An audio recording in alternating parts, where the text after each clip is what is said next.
Jesus voice వీక్షకులకు క్రీస్తునామంలో వందనాలు. క్రైస్తవ స్త్రీలు అతిగా అలంకరించుకొనవచ్చా?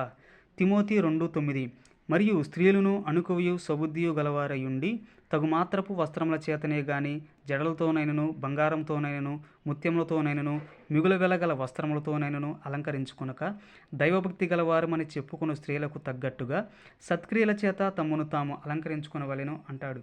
1 పేతురు 3:3 జడలు అల్లుకొనుటయు బంగారు నగలు పెట్టుకొనుటయు వస్త్రములు ధరించుకొనుటను వెలుపటి అలంకారము మీకు అలంకారముగా నుండక అంటాడు.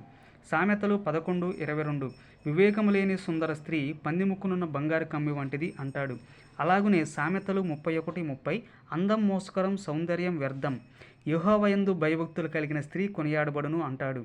యెషయా 3:24 అప్పుడు పరిమళ ద్రవ్యమునకు ప్రతిగా మురుగుడును, నడుకట్టు ప్రతిగా తాడును, అల్లిన జడకు ప్రతిగా బోడితలయు, ప్రశస్త వస్త్రమునకు ప్రతిగా గోనెపట్టయు